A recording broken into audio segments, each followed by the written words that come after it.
point out, of which I'm pleased to serve with her. So please welcome Anne, and thanks very much.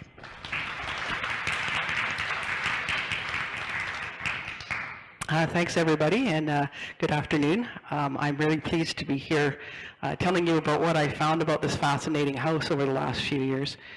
Riordan House was one of the first sites to be included on Penticton's Heritage Register, and that was an initiative that came about slowly in the 90s. There was a lot of concern and conflict with some heritage properties, and the mayor and council of the time requested staff come up with a workable framework to work with heritage resources within the land use planning realm. So with that in mind, consultants were hired in 1999, and the first thing they did was created an informal list called the Heritage Inventory. But this was all done in accordance with a recent, at the time, provincial framework.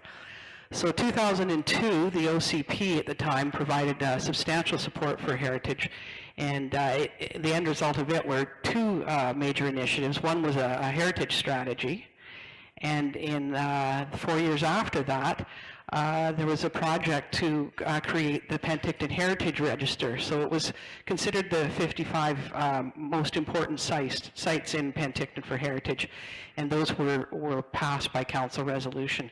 And unfortunately, additional initiatives from the Heritage Register really didn't continue.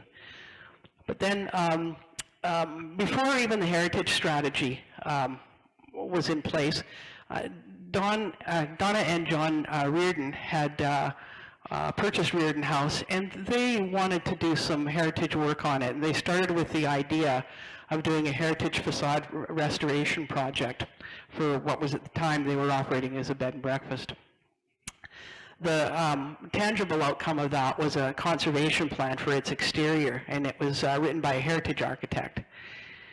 But that was never fully implemented either, because they ultimately wished to achieve heritage protection for the house in cooperation with the city.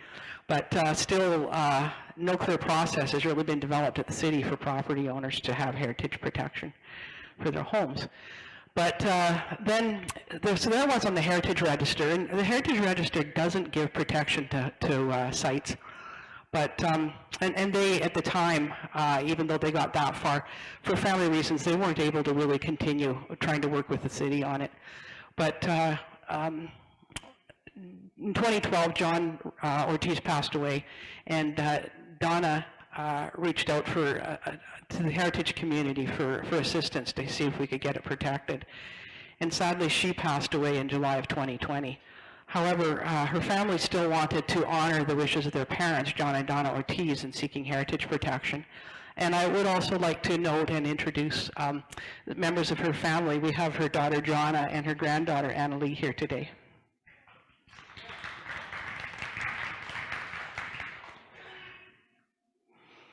So as part of trying to move forward on this to get protection, a retired heritage professional in the community suggested using another local government's application for heritage protection as a guideline to apply to the city for the protection.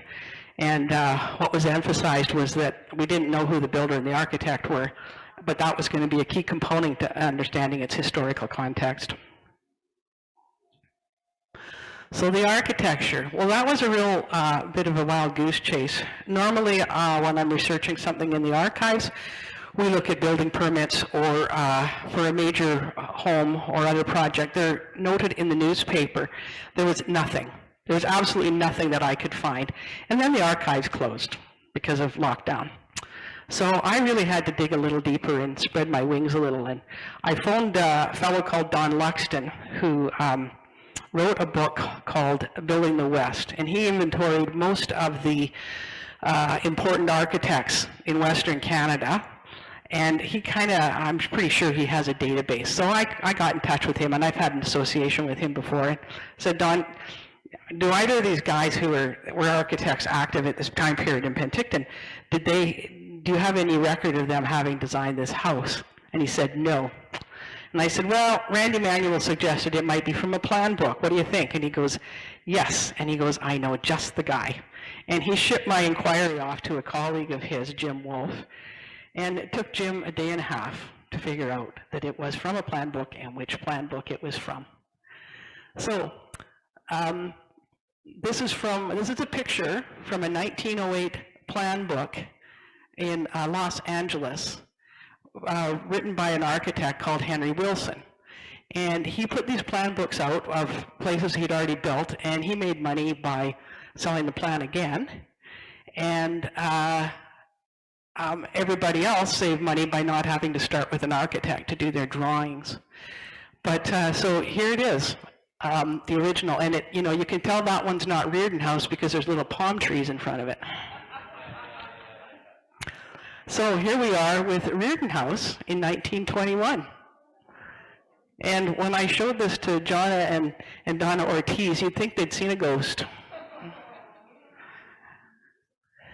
So, and here's another version of it in Los Angeles, a few blocks over from the original. And here's a slightly modified version of it in Fort Worth, Texas.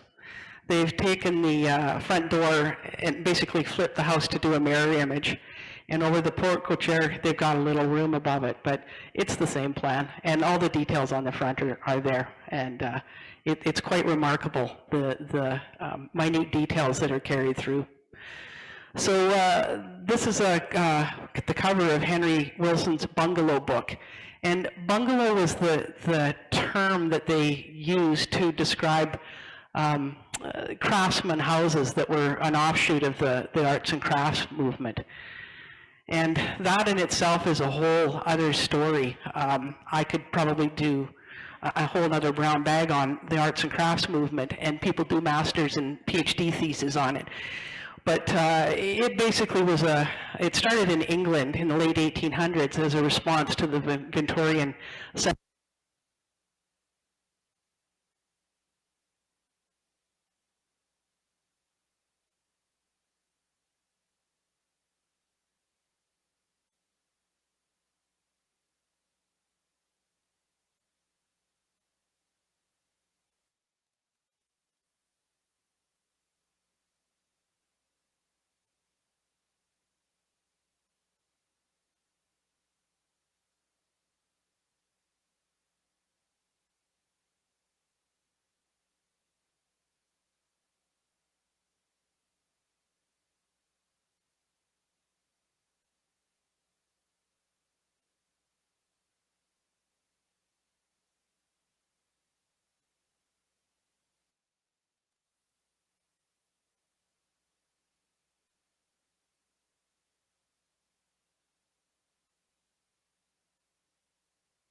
Okay.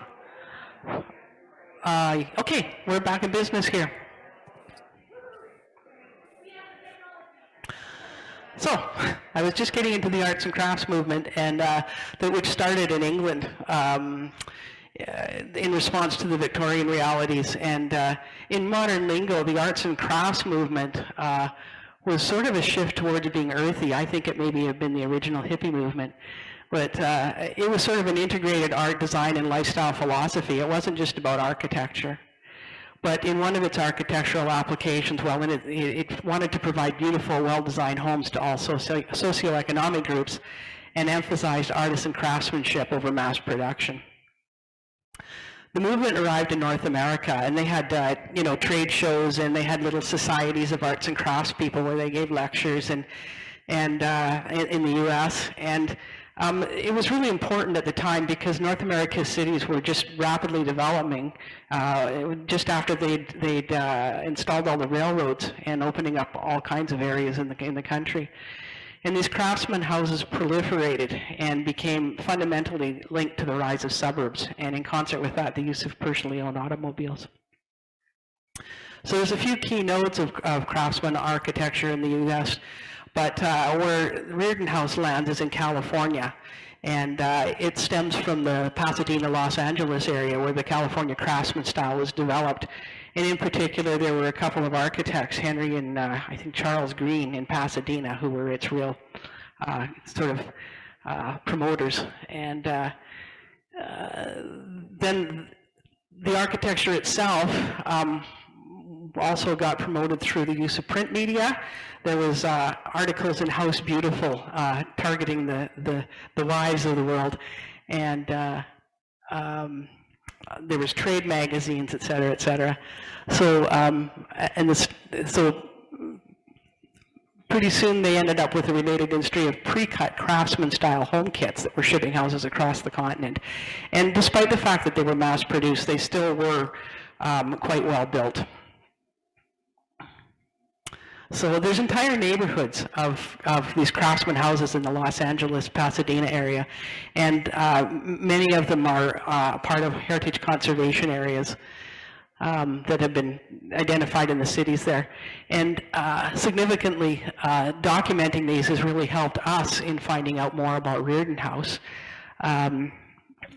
They specifically call its architecture California Craftsman Tudor Revival, and there's actually a picture of that original one in this document from the city of Los Angeles.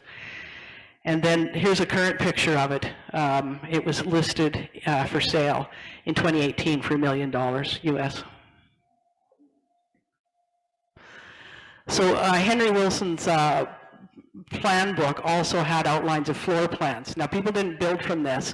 You had to send away for, I think it was $100, and you could get the detailed set of plans. And this is the current floor plan of Riordan House. And you can see there's very minor differences. This back porch area is a little deeper. There's another window in it, so it's 2 to 3 feet deeper. The stairs go directly up instead of down by the side. They've added on a cellar door hatch. This pergola area that was meant to be outside got incorporated into the inside right at the building stage, and forms the library, a bigger one. The powder rooms were added on for commercial purposes when it was used for restaurant tea house. The porte cochere was here, and there was also a handicap access ramp that was added for commercial purposes. But really, when you look at it, this floor plan is, basically it's the same thing. There it is. And likewise with the upstairs, there's the original one from Henry's floor plan book, and the differences here are even more minor. There was originally an outside balcony, and that was originally outside on Riordan House, but it was closed in and forms just a lovely sitting area in that bedroom. The front bedroom, the wall was taken down. It was originally 2 bedrooms on the floor plan, but on Riordan House it was built as one big room, so one of the closets came out, and a fireplace was added, which is kind of a nice touch. So now that we know who designed it, we had to find out who built it. So what do we know about that? The electrical service was hooked up on December of 1920. And on June 30th, 1921, Alice had her housewarming tea party. This is an article from the Penticton Herald. Mrs. D.S. Riordan was tea hostess on Wednesday of last week at her home, corner of Eckert and Winnipeg. Little Miss Riordan admitted the guests. The house was prettily decorated with flowers. Mrs. Heels and Miss Frances presided at the table. The many guests were privileged to visit the different rooms of the house and express delight with Miss Riordan's new home. And this is how it looked in 1921. And that's Alice and Dave Riordan in front of their McLaughlin car. And you can see this, it's a little bit faint in here, but this is the original concrete wall that ran the two sides around the house or the yard, and they're still there. So, yeah, still looking for finding out who built it, and it really wasn't in the newspaper. It wasn't in the archives, and so I finally said to Donna Ortiz one day, "Have you got any clues? Have you heard anything? Have you seen any building plans, anything?" And she went, "Well, Dave Stock's family house, which isn't very far away on Victoria Avenue, he used to tell me that it was built by the same people, but she didn't remember who that was." And of course, the archives were closed. So a few months before he passed away, Randy Manuel went and visited Dave Stocks, and he said that his family's home on Victoria was built by Etter and Pearson. And a quick check eventually in the archives confirmed that the building permit listed Etter and Pearson as the Stocks family contractors in 1932. So I'm going to concentrate mostly on Mr. Etter because I think he was the real driving force behind this. So he arrived in Penticton in 1910 at the age of 46, and he came with his brother-in-law, A.F. Pelton, who was an architect. They both came from Nova Scotia. They were both mid to late career and both extraordinarily skilled in their fields. So projects they worked on together included the Encola Hotel, the KVR Waterfront Station, the Empress Theatre, the Mitchell Block on Main Street, and the Pelton residence. The last three are still here, and they're listed on our Heritage Register. So just to get a sense of Oswald Etter's skills, he was a fifth-generation Canadian Swiss craftsman by the time he left Halifax for Penticton, and the photo above shows buildings constructed by his brothers in Dorchester, Massachusetts. And this is some of the buildings designed by his brother-in-law, Mr. Pelton, the architect. So Arthur Pelton may have been the one who initiated the move to Penticton, and he apparently wanted to try his luck with the climate here because he had arthritis. But he only stayed for 3 years. But he came in with his father, who was also a carpenter, his adult son, Leroy Pelton, and his brother and sister-in-law, Oswald and Flo Etter. So they were all set up to do business here. And it seemed that they would all settle in Penticton. The Peltons built 2 substantial houses on Martin Street, likely utilizing the mastery carpentry skills of Oswald and the elder Pelton in 1911. But just as they were finished, one of them burned. And the other one still remains, and it's in use as a dentures clinics, and it's also listed on the Heritage Register. So the big building boom of 1910 to 1912 was slowing down in Penticton. And so both Oswald Etter and A.F. Pelton tried their business luck in Kelowna for a couple of years. Oswald partnered with Stan Simpson, had a sawmill, and were manufacturing building supplies, and that's their ad in the paper. And then Arthur Pelton hung out his architect shingle. However, by the end of 1914, both had left Kelowna. Mr. Pelton left the Okanagan altogether, and Oswald Etter returned to Penticton, and he stayed here for the remainder of his years. He raised his family here. He was a key figure in the Baptist Church, the music community, and the construction industry. So he originally started with just a sash and door business on his own, drawing on all the skills he'd learned from his family over the multi-generational construction family. And he'd been involved in furniture manufacture, etc. But in 1920, he formed a long-standing construction partnership with John Nicholas Pearson, and was known as Etter and Pearson. In their 17 years together, they had a lot of noteworthy contracts, including a 1920 Bank of Montreal contract. They worked on Haven Hill Hospital, St. Saviour's Anglican Church, St. Andrew's Presbyterian Church, the Overwady store on Main Street, the Walker residence on Lakeshore, Crana House, the Clark residence, the Oriental Packing House on Lakeshore, and many other renovations and additions. So here's their ad in the paper, and it occurred all the time during that time period that they worked together. But John Pearson passed away in 1933, and Mr. Etter continued working within a new partnership, Etter and Killick, until he passed away in 1937 at age 77. Then Mr. Killick continued, and he worked within a new partnership as Killick and Kenyon. And as most of us probably know, the Kenyon family established Greystone Construction, one of Penticton's largest and most successful construction companies in 1983. So it seems that Oswell Etter really laid a foundation of building excellence and succession, and that continues today. So I've got some original pictures of the interior of the house, and I know they're hard to see in this format, but what it does show is that what was there, if we look closely, is still there today. The one on the left is looking from the dining room through to the living room and the foyer. And is that right, Jonna? It's from the foyer, sorry, looking at the fireplace on the left, right, and into the dining room. And the one on the right is from the fireplace, looking towards the foyer, and you can see the dining room over on the left. So remarkably, all this incredibly detailed woodwork is in predominantly original condition.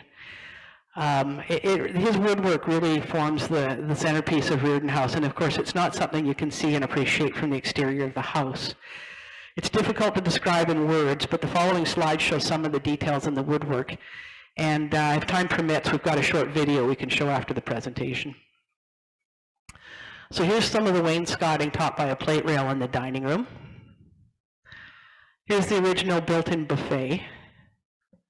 There's a detail of the ceiling on the buffet. And here's some details of the cabinet below with the original hardware on the drawers and the doors. And here's another little interesting thing. There's an original light fixture. And looking at the ceiling of the dining room, those lights at the intersection of the beams, those are pretty classic craftsman architectural details. And on the south side of the dining room, there's this big, huge sweeping bay window with a window seat. And below it is storage at floor level. The one thing that just continues to amaze me about the windows in this house, normally when you see woodwork, or you see windows like this, with things separating the window panes in a design like this, they're usually done with leaded glass. These are done with wood, all of them throughout the house, which to me is just another nod to Mr. Etter's skills. This is the beamed archway from the dining room looking into the living room. And the doorways going from the dining room into the library on the left and the butler's pantry on the right. I'm having technical difficulties again. Huh.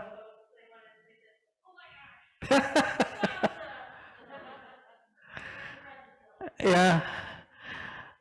The living room ceiling also has beams, and it's got the original functioning light fixture. And here's looking at this archway between the living room and the dining room, but more from the living room side. And you can see the details in the woodwork there. And on both sides, there's these pillars, and below them, there's these built-in cabinets. This is the fireplace in the living room. There's a detail on it, and every time I look at this picture, I'm blown away by that huge slab of oak that forms the mantelpiece. Must be 6 inches thick. And then looking at the fireplace, zooming out a little bit, again, you've got these windows and the symmetry, which was a classic craftsman architecture feature, and those window panes separated by little wooden pieces between the panes of glass. There's the bookcases in the library. and the windows above. And again, original hardware on the windows, and more detail on the bookcases that are in it. These are the original upper and lower cabinets in the butler's pantry. It connects the kitchen and the dining room. And butler pantries were quite common in that era, and you know, that's just a great staging area if you're going to have a big dinner, and also keep all your nice china and everything. Moving on to the kitchen, over on the left, we've still got the original ice box. And it's been left in place, but it's no longer used as a fridge, as you might guess. But there's a picture of the inside of it, and you can see the slatted shelves that were the originals from the ice box. And then looking at the windows in the kitchen and back kitchen nook area, we've still got these beautiful trim, even though it's been painted white, and the plate rail up above it. Moving on to the foyer and going upstairs, we've got this very unique door, and one of the original picture from Henry Wilson's plan book shows the same shape in the front door, but it's much smaller. And one of my architectural historian buddies tells me that shape is called a lobed quatrefoil. The width of the door, I wasn't sure if it was really meant to be like that, but apparently a lot of the California craftsman houses have these extraordinarily wide front doors, so I think that may have been from the original plan. The newel post and the balustrade are also quite something. They're made out of oak, and you can see these little design features that have been carved in to the uprights. And then there's this unique archway going into the living room, and there's this rod holder on it as well that we've had discussions about. Maybe it was either for privacy or perhaps to help moderate heat flow. And then some more of the detail on the woodwork beside the front door. These little dentils that, you know, pretend like they're holding up the shelf. This is the bay window on the north side of the foyer, and it's got this interesting little detailed bit of woodwork on its ceiling. So here we are going up the stairs, and we can see the newel post again, and the woodwork going up. And there's a detail showing these little dentils that stick out. Going to the upstairs, this is one of the bay windows in that big master or east bedroom. And again, window seats with storage underneath, and wooden glazing bars in between the panes in the window. And this is the fireplace in that room. It wasn't on the original Henry Wilson plan, but I'm sure someone like Oswald Etter had no problem constructing something like that. So this is one of the unusual features of this house that I thought was pretty cool. When you're on the landing, there's this cabinet to the left of the stairs. It's got drawers below, and it's got these doors up above, and there are hinges, and you think you're going to open it up into a cabinet. But they open up to reveal the attic stairs or ladder. And then it pops out, and you can go all the way up to the attic. And you can see those cute little windows that you see in the little peak of the roof at the front. So there's another unique feature. There's this window in the stairwell when you look up to the left. And I remember sitting at home during lockdown and looking at the floor plans and looking at this picture, and I finally phoned Jonna and I said, I'm trying to figure out where this window is. Is it really in the closet of the master bedroom? And she said, yes. And she said, well, let me go see. So she went upstairs to the inside of the closet, and she said, oh, for Pete's sake, it opens too. And you can see where there was a little hasp on it to keep it closed, which has gone by the wayside. And we really don't know what its function is. We have some theories. One of them is that air circulation to keep your clothes fresh. But we also wonder if the master bedroom was actually the big bedroom at the back with the sitting area where the balcony used to be, and that this was possibly a games room or a club room for Dave Riordan and his friends, and that this would have made a great little lookout to see who is coming up the stairs. And you can see that window. We put it on the floor plans. So we don't know. If anybody else has any ideas, we'd love to hear them. Moving down to the basement, this is the cellar door. That's the exterior of it with its window detail. And that's it from the inside. It was a pretty substantial door. And outside of it, there's one of those old cellar hatches that opens that you can go in from the outside. They're not very common anymore, but this one's still there. The other very unique feature in the basement is the boiler.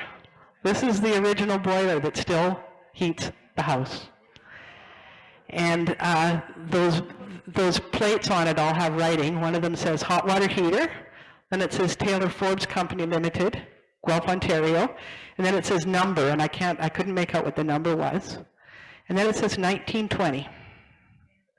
And the boiler still heats the house, and over its time has been fueled by coal, wood, oil, and gas.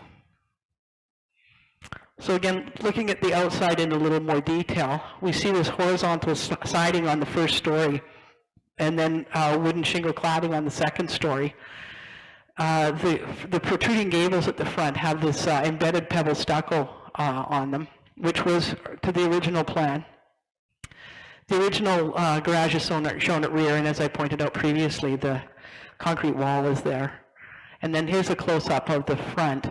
And you know those flower boxes at the top were part of the original plan as well.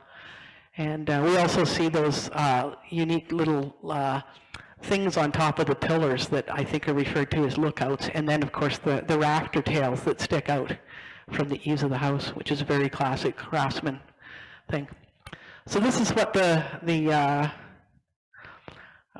yard site plan looks like, and what we would hope when the protection is done is that the areas in gray don't need to be protected. So the new washrooms, relatively new, aren't going to be protected, and the handicap ramp going up to the porch, but and then the parking area at the back. But the rest of it should all be protected, and including some of the heritage trees. So this is a fairly recent picture of it. The garage is still there, the house is still there, the concrete wall is still there, and then these little lookouts on top of the pillars. And when you go from the automobile gate at the front, there's these concrete driveway strips.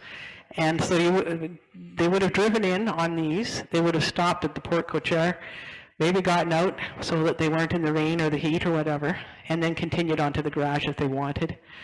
From the back, you can now see that this handicap ramp is there. And then here's some details on the concrete wall on the east and south side. The wrought iron was added later, and so that isn't considered heritage.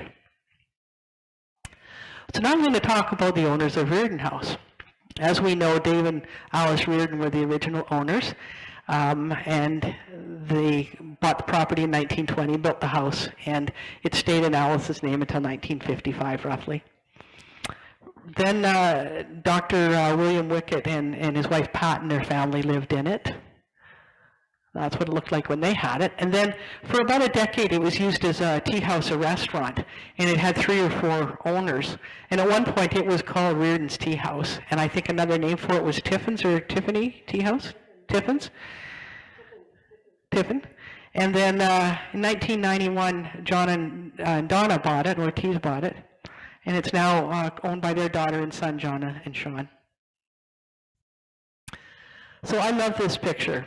This is a picture of Dave and his family. And you know, most pictures in those days were taken where people were had these grim faces and they looked like corpses. And I don't know what it was with this or was a photographer, but he got them sort of smiling. And I had done a lot of work on these people and I didn't know what they looked like. And when I saw this picture, it really brought them to life for me. They arrived from Annapolis Royal, Nova Scotia in 1913 with their daughter Agnes, and they were described as a spirited couple. Dave operated and eventually owned the BC Hotel on Front Street. He served 3 terms on city council from 1926 until he passed away in 1935 at the age of 58. Alice managed the hotel in 1944 and retained the ownership of the house until 1955. And sadly, she was struck by a car in Winnipeg, on Winnipeg Street.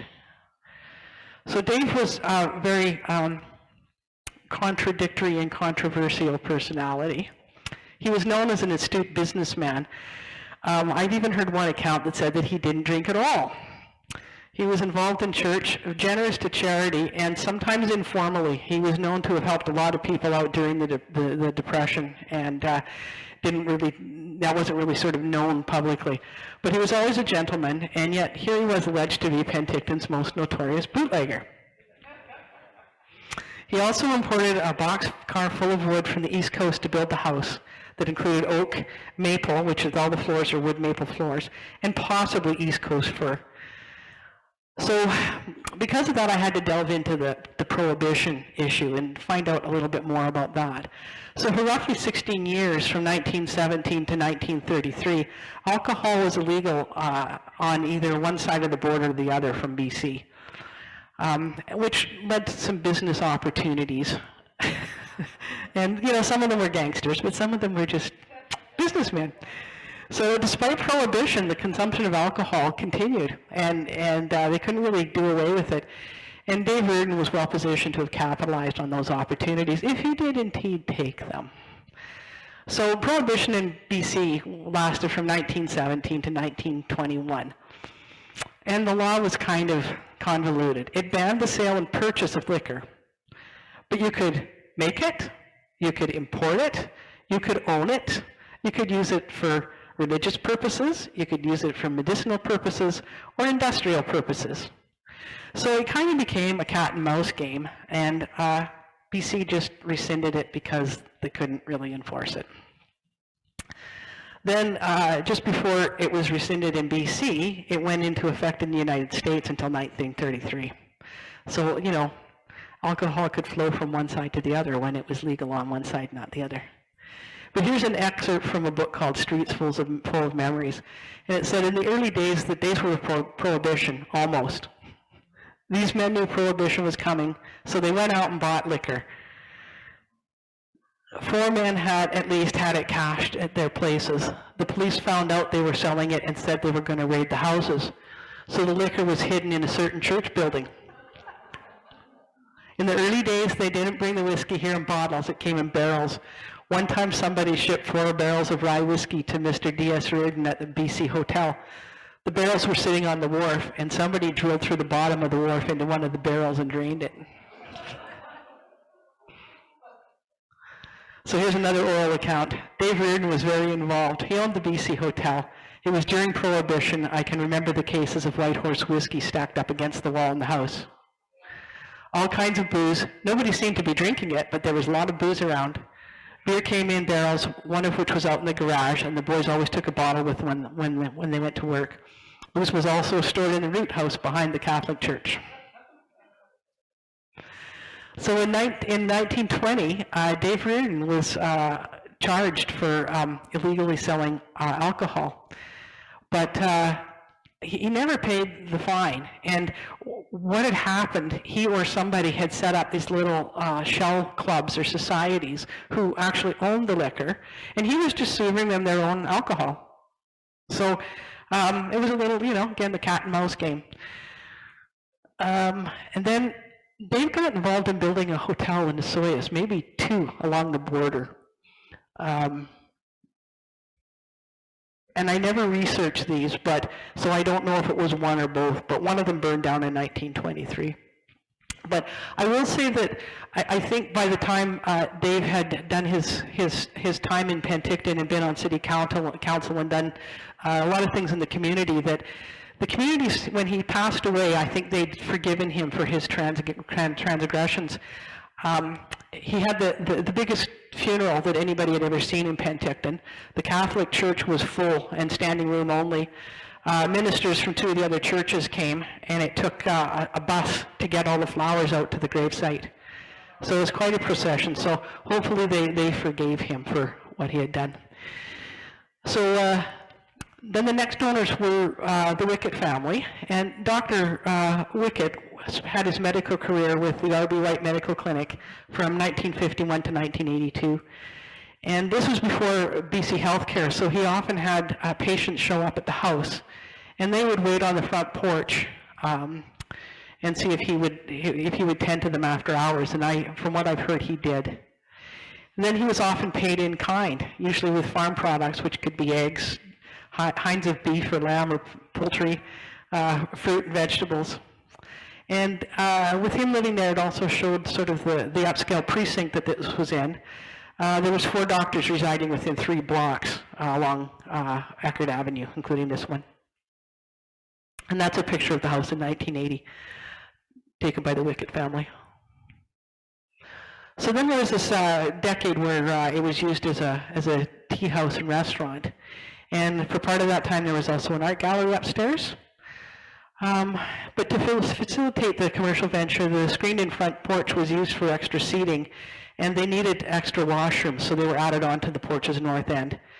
On the south side of the ramp, the house, that's where the ramp was added to allow for handicap access. And there was also a commercial kitchen added in the basement. But while these additions are still part of the house, they didn't compromise its architectural integrity. So the next owners were Donna and John Ortiz. They purchased the house after spotting a for sale sign on a family trip to Penticton.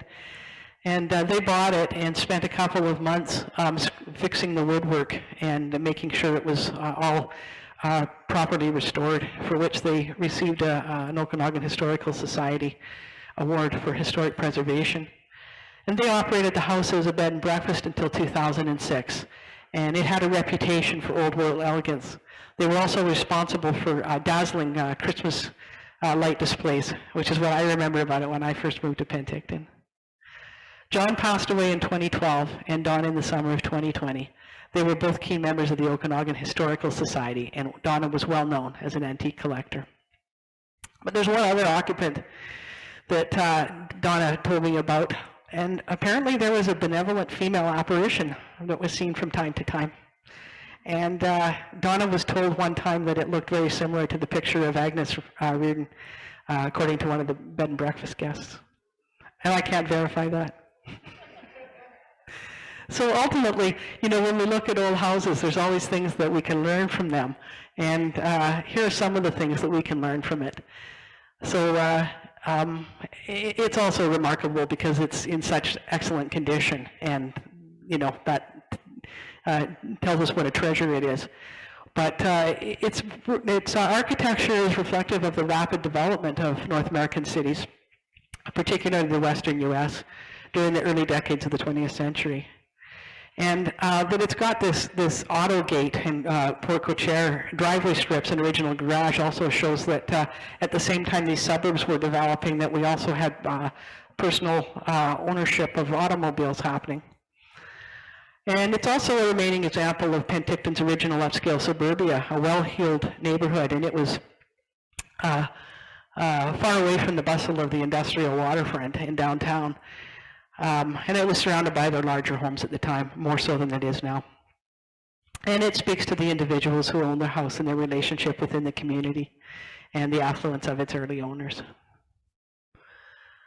Its association with Dave Riordan also teaches us about the Prohibition-era, which is pretty amusing when you realize that, alcohol's been legal for 100 years and we have legal pot shops popping up.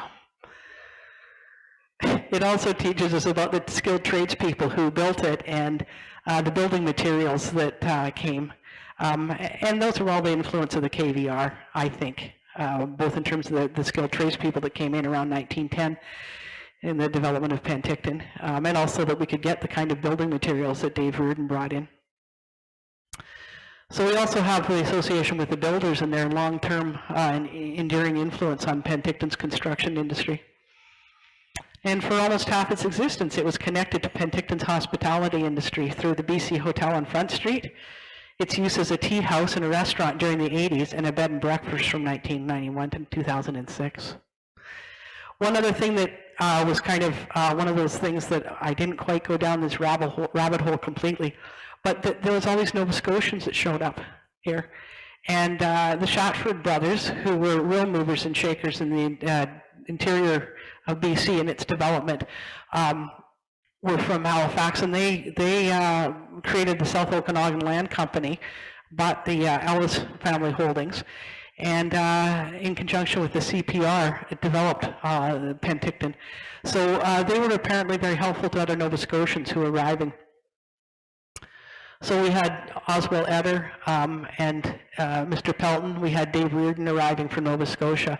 So we don't really know. Some of these things may have been strategic, like bringing an architect in, but some of them may have been what Dennis told me was chain migration, which one friend told two friends who told two friends, and they just all kind of showed up. So as for the heritage designation, Penticton City Council approved the heritage designation by means of a heritage covenant in January 2021. And once the paperwork is completed, it will be protected. And in so doing, John and Donna Ortiz's wishes will finally be fulfilled. And I would just like to leave this slide up for now for a second. And this is one of the original light fixtures on the wall upstairs. But just a note to a lot of the people who provided their expertise and input into this, including the Penticton Museum and Archives. So, any questions?